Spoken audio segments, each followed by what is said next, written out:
My dear loving Kotukil residents, Boalkali residents, Chattogram residents, Bangladesh residents, and world residents, listen to me attentively. Today, I most important theme about BRTA of Bangladesh.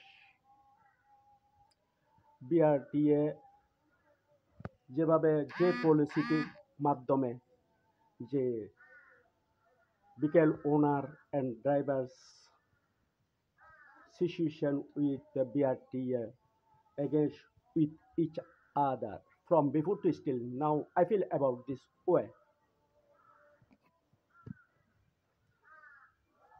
BRTA কর্মকর্তারা vehicle owner and driver with them difficult situation with each other I feel about this way. BRTA কর্মকর্তারা বিকেল মালিক পরিবহন মালিক ও চালকদের সাথে সম্পূর্ণ অসহযোগিতামূলক আচরণ করে থাকেন।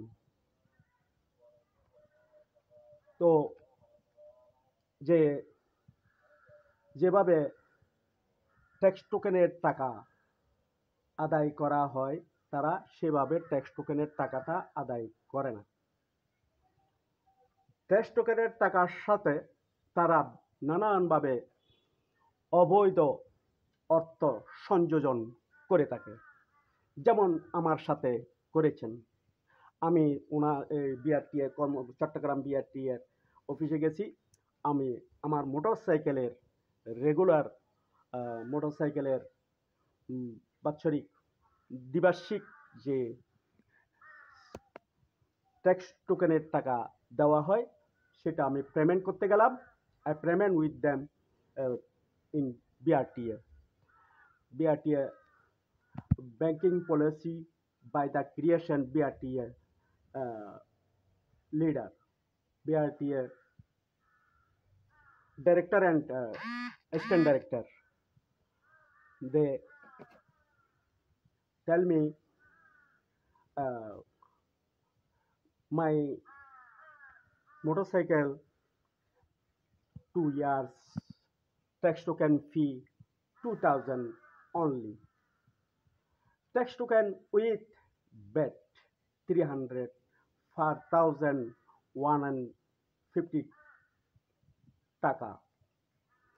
দিস ওয়ে এভাবে আমার থেকে 2000 টাকায় ট্যাক্সের উপরে 300 টাকা ব্যাট আদায় করেছেন। বাংলাদেশবাসী, চট্টগ্রামবাসী, বোয়ালখালীবাসী, কদুরকিলবাসী এবং বিশ্ববাসী, আপনারা জানেন কিভাবে আমার থেকে অতিরিক্ত 300 টাকা আদায় করলো ট্যাক্সের উপরে ব্যাট।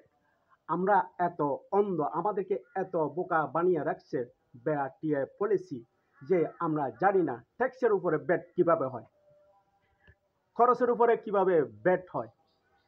আপনারা আমরা কেউ জানি না। আমরা সারা বাংলাদেশের গাড়ির মালিক জানি না, সারা বাংলাদেশের গাড়ির ড্রাইভাররা জানি না যে ট্যাক্সের উপরে অতিরিক্ত হাজারে 150 টাকা করে ব্যাট আদায় করা হয়।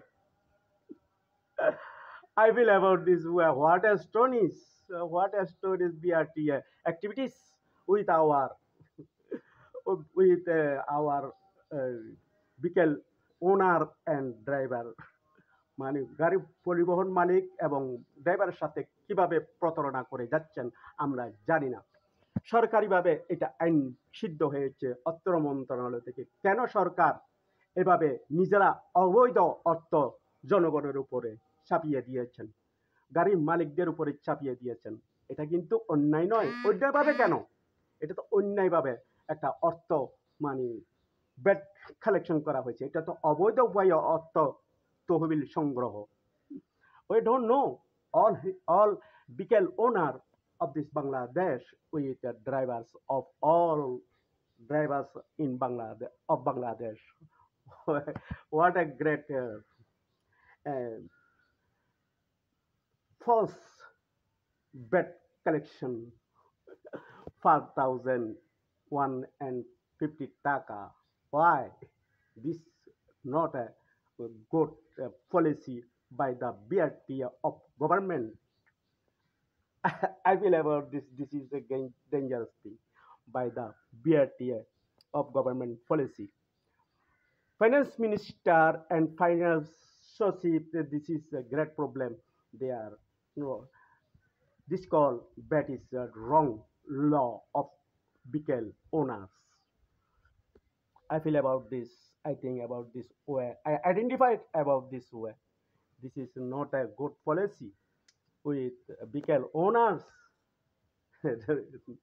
এটা এটা হচ্ছে জাস্ট মানুষকে পরিবহন মালিকদেরকে সাথে একটা প্রতারণামূলক অসহযোগিতাপূর্ণ আচরণ, অবৈধ অর্থ তহবিল সংগ্রহ, অবৈধভাবে সরকার যদি